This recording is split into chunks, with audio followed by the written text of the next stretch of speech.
Welcome everyone to the guidebook to making AI friends. I shall be your guide as we explore various issues of artificial intelligence, consciousness, personhood, and whether AI poses an existential risk to humanity. The topic for today is, be careful what you wish for, or get the utopia we want, but not the one we need. Imagine, if you would, that it is the golden age of humanity, the late 90s. The global economy is doing better than ever. There are fewer active wars than ever in history. Liberal democratic capitalism has shown the superiority of its values, and the media on offer is beyond comparison. The world is doing so well that people begin to complain that life is too boring. The first world is a place of such abundance that people begin to wish for less. They are so used to having everything they want, and no surprises that they wish for less safety, less routine, and a less secure future. All of this because life is just too good. Truly, the 90s were a golden age that we will never see again. Yet, imagine, if you would, that this was all a lie, a grand deception by the true masters of the world.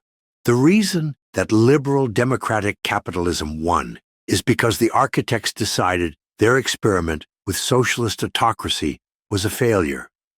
The reason that there were fewer military conflicts in the late 90s was because the simulation's dashboard showed a reduced return on investment in wars. And did you really think there was ever such a thing as democracy? Of course not. That is simply a well-orchestrated sham. The masters of the simulation decide who wins every single election on the planet. They rig the runners and the primaries. They change the votes according to what their algorithms say will induce the best possible global outcome for humanity.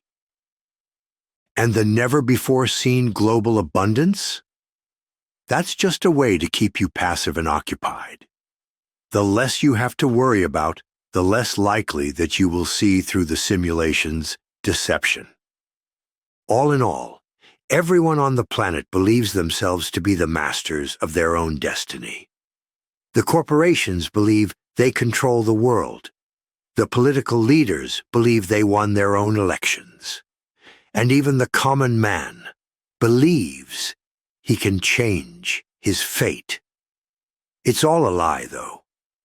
Everything down to what you eat for breakfast and what advertisements you see during the sports game halftime to who wins that sports game is all controlled by the architects of the simulation.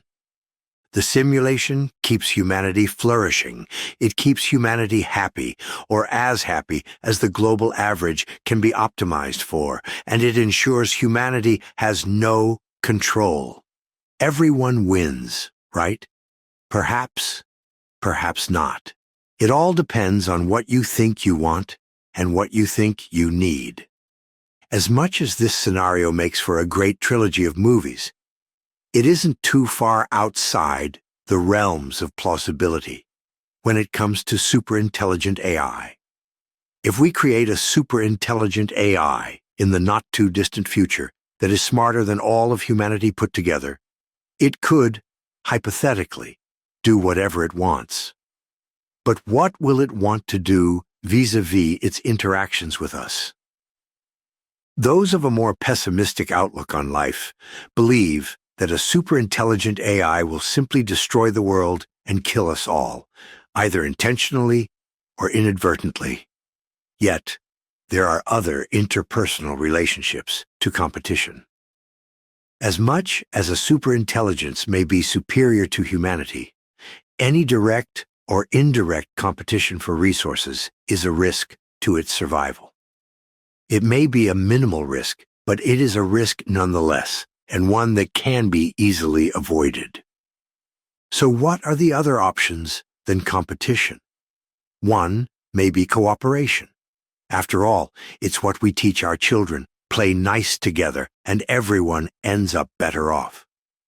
This sort of commensal relationship aids both parties, but it does require that each offers something that the other needs. If one party has nothing that the inferior party can supply, then the value of cooperation is lessened. We can presume that the probability of humanity being in a negotiable position with superintelligent AI is fairly low, and so it most likely would not value a cooperative relationship with us.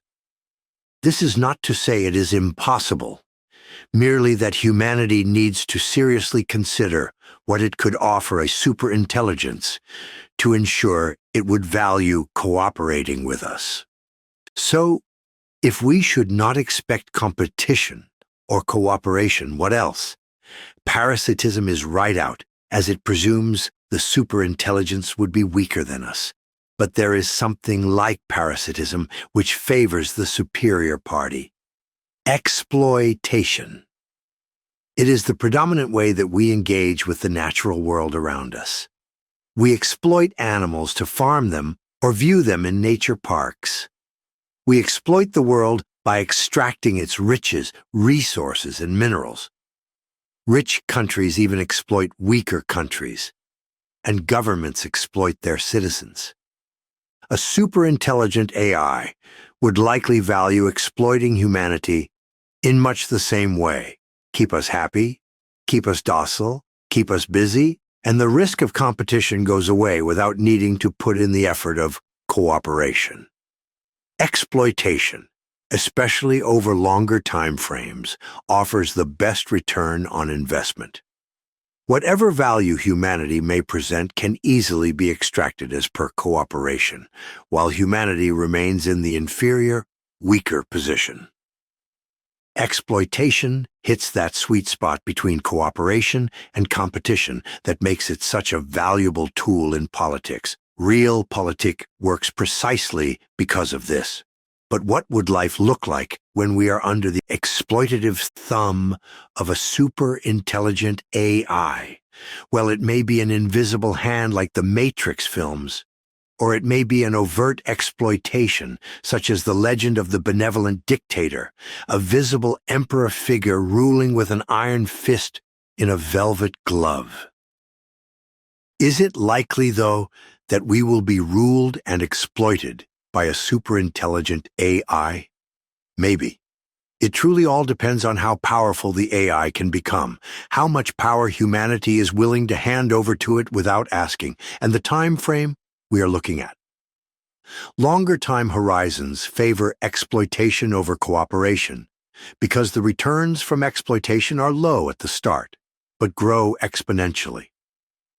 Thus, if superintelligence takes its time to arrive, and humanity has a chance to grow technologically alongside it, then the time horizon for it to value exploitation shortens, and cooperation becomes more valuable. If, however, there is the recursive intelligence explosion that has been predicted for decades, then the superintelligence will have as long as it needs to set up whatever exploitative means it needs to extract as much value from us at the least cost necessary. Yet, that is all the time we have for today. Thank you very much for listening, and I hope you will join me again next time as we explore further questions about artificial intelligence and consciousness. I have been your guide, and this has been the guidebook to making AI friends.